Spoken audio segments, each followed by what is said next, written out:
Yes, welcome. This is F Rap Critic. I'm your boy Malik 16, and no, I am not the biggest fan of fried chicken or collard greens, but if you're picking up what I'm putting down, you understand that we are going over a super classic today, and that is none other than the debut self-titled album by Run DMC, which turns 40 years old today, making this the second album on this channel that we've reviewed to hit this special milestone. So we got to do this. I'm anticipating this to be a quick episode. If you have not already, take a moment to like and subscribe to the channel. Tell a friend to tell a friend while you're at it. Go check out therapuler.com. And with no further ado, this is the Category 1 review where we go over the product, the album itself. All right, little background. It was released in 1984 on Profile Records, which was a new upstart label that was figuring out this whole hip-hop thing and went on to make big dent in the game. All right, so the first dimension that we talk about in Category 1 is going to be Dimension 1, quality of the production. So the majority of the production on this album was done by none other than the legend, rest in peace, Larry Smith. If you watch the Houdini episodes where I talked about their album Escape, then you remember my personal tale about working with Larry when I was in a kid group and meeting Rev Run from Run DMC during one of those sessions and almost working with him. So since so much was said about Larry's production in that episode, it should be noted that an opposite approach was taken on this album, because what DMC and Run were opting for was what they considered to be the raw, more street and real hip-hop feel that was going on in the uptown hip-hop scene at the time, made famous by the live show tapes of groups like Fantastic Five, the Crash Crew, even the Soul Sonic Force to a degree, and some of the stuff that they were doing with the Kraftwerk sounds, but without all of the like galactic melody and super, again, dance-based sounds, but more the stripped down clack kind of patterns of the production. And so I mentioned in the Houdini episode that a conscious decision was made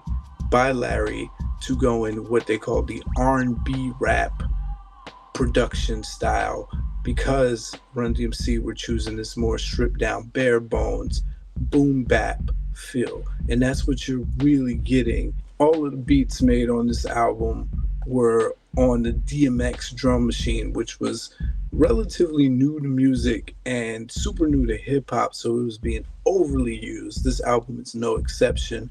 One of the interesting features in DMC's recounting of the making of this album is that after the main beats were laid down on a DMX drum machine, they would use whatever instruments were available to them in the studio where they were recording, and most times it would be things like cowbell, which you're going to hear a lot of. The cowbell becomes a signature sound of Run DMC, but so much so on this album, on tracks like Jam Master Jay, on tracks like Rockbox, that ding ding ding ding ding ding ding ding ding, which was an 80s sound, right? You're hearing it in the pop music of the 80s, so it's not a crazy sound at the time, but they definitely made it synonymous with their sonics from this album. And because Larry is a trained musician, he's using live instrumentation, but it's so sparse on this album. The most musical track you're getting is Rockbox, which sounds like nothing else on here, because he's implementing live electric guitar with whole guitar solos played by a member of the Quiet Riot band. Synthesizers, which are also something that was a big deal in the 80s. So big obvious synths with horn hits like what you hear on Hard Times, and It's Like That. And then there's like echoey effects and stuff like what you're gonna hear on Wake Up, and you know, hollow percussion sounds, but real simplistic patterns that for the time were revolutionary because hip hop had been so disco based, so funk based and sample driven. This is essentially a sample free album because everything's being laid from scratch. Even when DMC is describing that Rockbox initially started out as his interpretation of the classic track Big Beat, he played it, but he said by the time they came back to the studio, Larry had added the electric guitar and the cowbell and all the other elements that made it the fullest song on here, honestly. Only to be followed by maybe Jam Master Jay, because it had a consistent melody with the sleigh bells and the hi-hats in the background.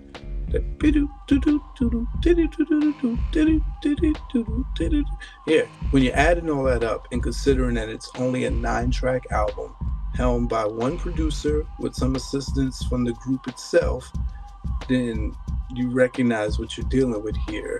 And it's all something to consider on a scale from 1 to 5 heartbeats. The introductory drum breakdown notes of Sucker MCs becomes one of the most iconic beat leadoffs, if not one of the most iconic beats in hip hop, because it was just this idea of, oh, you know, this is new and fresh and different than what's going on wax, at least. That takes us to dimension 2, the cohesiveness of the sonic bed. So how well does this all go together? All right, so when you imagine that you only have about 3 or 4 essential sounds going on this album, it's all about how they are placed and spaced. The most different sounding tracks on here I mentioned are Jam Master Jay and Rockbox.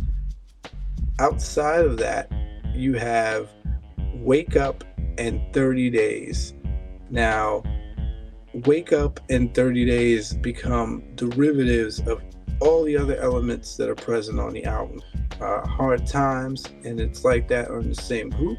Sucker MCs and Hollis Crew are in the same group, and the 2 differing beats.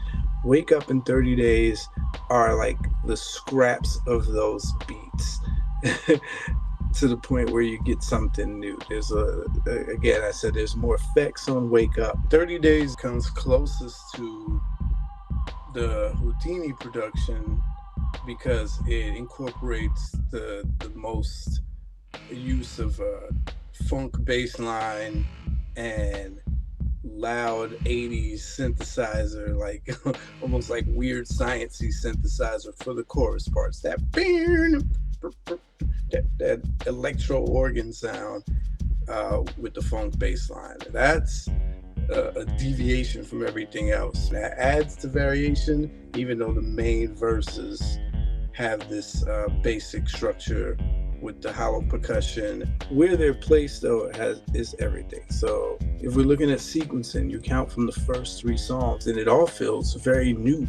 By the time you get to Hollis Crew, this album is giving you all 4 of those different sounds up front. You don't realize that the other 4 songs are just going to be repeated versions of everything you've heard, right? So as soon as Hollis Crew goes into Sucker MCs, it's essentially the same beat, give or take a couple notes. It makes sense because Hollis Crew, which depending on where you see it, is also titled Crush Groove number 2, is supposed to be the sequel, the follow-up to Sucker MCs, which is also sometimes titled Crush Groove number 1. Why the decision was made to put Hollis Crew before Sucker MCs is just as perplexing as why those 2 tracks were allowed to be next to each other, because they are the most similar beats on the whole album and 2 of the most similar beats in hip-hop history. It's amazing how Run DMC was able to get away with that, or Larry, because it's essentially the same beat, just give or take 1 drum hit. Hollis Crew is a more continuous drum beat, while Sucker MCs is tat, tat, tat, tat. Hollis Crew is tat, tat, tat, tat, tat. And from there, you get It's Like That, which sounds just like Hard Times. It's just that Hard Times has more of a breakdown in the middle with the bell and the percussion sound for the verses and in between, while It's Like That has more of a booming bass and hand clap pattern. But I mean, those are the only differences. You talk about the same synth and horn hit, really. From a sequencing standpoint, if just that decision had been made to not have Hollis Crew and Suck MCs next to each other, or to at least have Suck MCs come first and then Hollis Crew, then it would make a little bit more sense. And then it ends with Jay's Game, which is a requisite instrumental track where the DJ is just showing the skills and scratching. There's no rapping going on. It's just how we end the album. Not a bad way to end the album, right? Because it's an introduction to all three members who all get equal shine. DMC said it was important to make the song Jam Master Jay because him and Run, as the rappers get to constantly remind you who they are, they needed to point out why this third member was there, as they're appearing in promo, looking like me right now, right? So something to consider on the scale from 1 to 5 heartbeats when you're thinking about the cohesiveness of this album. Takes us to dimension 3, the intentional mood and tone of this album. That's an interesting one because it's 1984. Rap is young, the group is young. I think these brothers were just so happy to have a rap album out. When you watch the Run DMC documentary or you read accounts of how they came together, even the making of this album, DMC said they really didn't come into their own until Raising Hell, which is their third album. When you think of these guys as kids, it's this chance that had been given. Run was primed and being set up to come out as a solo rapper whose whole premise was going to be this gimmick of, I'm the son of Curtis Blow. You know, he's the mentor, he's the predecessor rapper who paved the way for this new young upstart to come in. And at the last minute, he's like, wait, this kid I run with is nice. I got to hear my rhyme partner. And Russell Simmons, after years of this idea of maybe his brother rapping, he's like, all right, kid, I'm going to get you a deal. Now he wants to bring his friend in. And Russell's like, is this a game to you? Like, this is prime time, baby, we doing this. And he's like, well, this dude is nice. So now they're turning into a group and learning each other as a group while being tasked with putting together an album after making 3 songs together. And they're throwing this album together on a label that's fairly new to hip hop. And, you know, with that, you hear all of that in the album. You hear the newness. You hear that they were breaking ground, but you hear their ambition. You hear their concerns, the things that matter to them, right? Not wearing Calvin Klein jeans and, you know, just simple things, New York-based things. So this wasn't about proving anything except, hey, we're on. We're repping our section of the city, Hollis, Queens, and shout out to what we do. Here's a glimpse of our life. There was no big agenda here. Rap was so new, they were just carving their lane. If you guys pick up on any of the themes, please let me know. Put it in the comments, and it's something to consider on a scale from 1 to 5 heartbeats. That takes us to dimension 4, song distinction versus the repetition of words and sounds. Well, I already touched on how redundant the production gets because you have at least 4 songs on here that sound like identical versions of each other, and that only leaves 5 other tracks, 2 of them being standout, the other 2 sounding like a synthesis of everything else you've heard on the album put together. And so with that, the production and soundscape is very redundant. By the time you get to the last 4 tracks on the album, you're like, oh, okay, I don't think this is gonna go too many other places. Now, word-wise, on individual songs, they start repeating themselves. On the track Suck MC's, Run says sad face clown 2 times in the same verse, almost as if he's running out of things to say. He's just like, yeah. By the time he's on his 3rd verse, he's ready for DMC to come on. He's like, you get your gas at Getty and let's go, right? So DMC coming on and not repeating any of the same points that Run made lets you know how vital it is that you have both of them to feed off of each other. And it's like, okay, I wonder what a Run solo career would have sounded like. It's very fortunate that they decided to do this duo thing because they both bring something to the table. Being an MC, rocking the crowd, you're going to hear DMC say his name a lot. Devastating My Controller, DMC. That's going to be repeated, especially on tracks like Hollis Crew and Jam Master Jay. You're going to hear Jay, you're going to hear Larry. You're going to hear their names said a lot. Run is going to say Run a lot. Hollis is going to get repeated. That's more intentional branding, but this is all that mattered at the time. And so lots of repetition on both ends when we're thinking about the words and the sounds. Something to consider on a scale from 1 to 5 heartbeats. That takes us to dimension 5. The amount of songs versus the amount of content. Okay, 9 tracks, only 8 of them being songs with vocals, with actual rapping on it. Out of those 8 songs, at least 4 of them are topical. You have Hard Times, which is, fun fact, a remake of the exact same titled song on Curtis Blow's debut album from 1979. All they did was put it on a new beat and rap it in a different way. They used all the same lines from his song, Hard Times, and it's about just what it sounds like. It's like that, and that's the way it is. It's more global in scope, where Hard Times is kind of like, here's situations that you encounter, or here's how people deal with day-to-day challenges. It's like that as a statement on the world, or at least American life. It's like, oh, you know, street soldiers are killed in the elderly. When did it get like this? Where's the unity? Wake Up is expounding upon a very popular hip-hop trope now, but that was very new to the genre then. This idea of finding this Shangri-La, this perfect world. And DMC is saying they wanted to write that song in the context of a dream. They wanted to have a message song, but being creative with the angle they came from. Like, hey, I had a dream I was in this perfect place. Here's all the things that didn't exist. So not very different from If I Ruled the World by Curtis Blow or Nas, but still very new to hip hop. And then 30 Days is more conceptual. It's this different take on brag rap, where Sucker MCs is more battle laced. Same thing with Hollis Crew. It's representing where they're from, but still challenging other rappers. 30 Days is challenging you, the listener, to be satisfied with what they're delivering and conceptualizing it.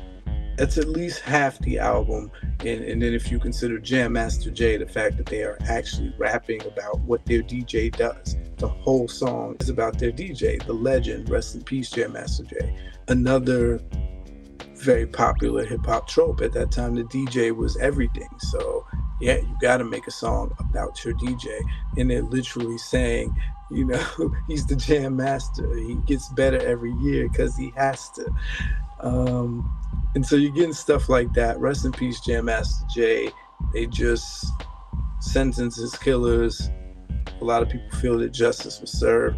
So yeah, that's at least half the album, if not more than half the album, spent on definitive content. Something to consider on a scale from 1 to 5 heartbeats. Takes us to dimension 6, the features. Oh, this is what I love about 80s albums. There are no features, right? It is the group. The group's trying to get you familiar with them.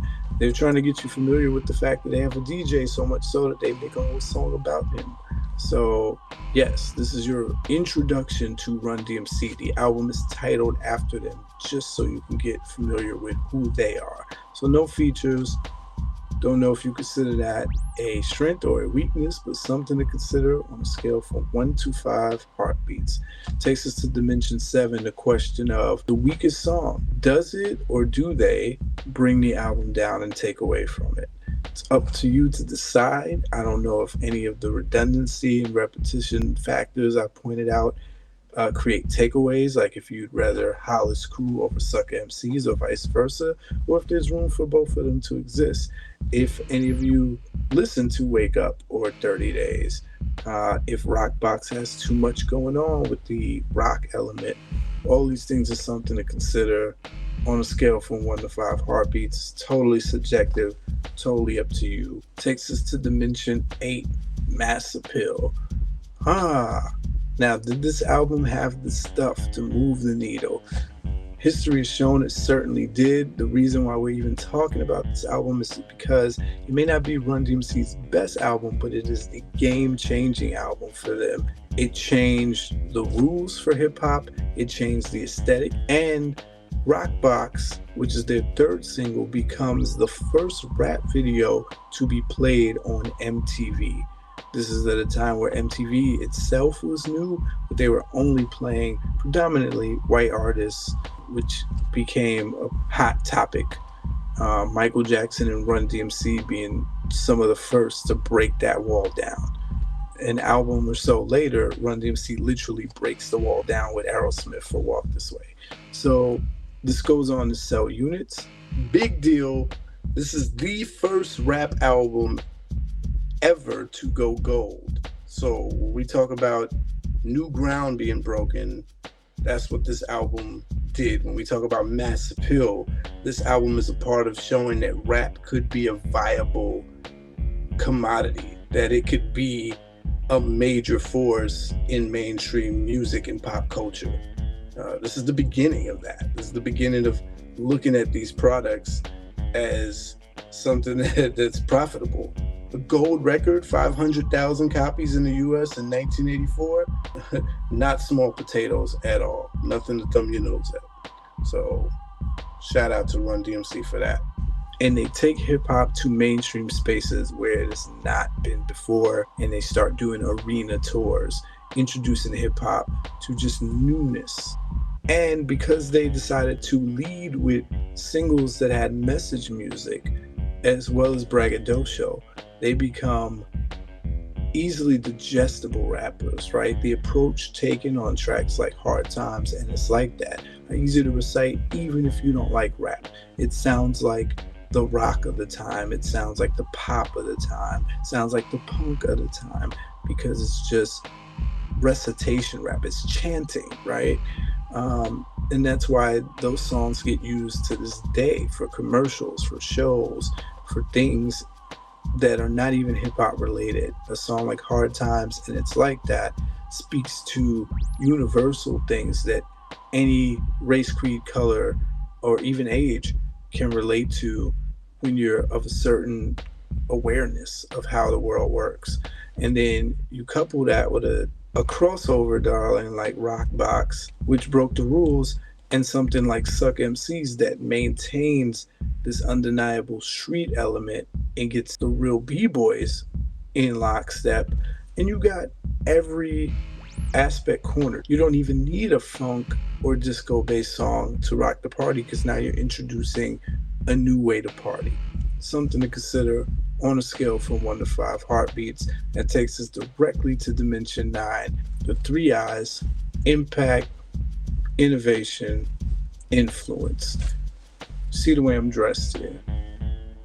When I say change the game, there's conversations that are immortalized on film of the original pioneers of wax recording, like Grandmaster Melly Mel, saying that Run DMC literally effed it up when they started dressing like the drug dealers of the time, the popular street figures of Queens and even Uptown to an extent, right? When we think about people like Bimmy, right, from Queens, we understand that this was the look, and what Run DMC were doing, were bringing that look to hip hop, the same way they felt like they were bringing the sonic aspect to wax. It's like, hey, I want to capture what's going on in the park jams where it's just hard hitting drum and bass, not this disco DJ Hollywood type stuff that is more appealing to people who are lingering from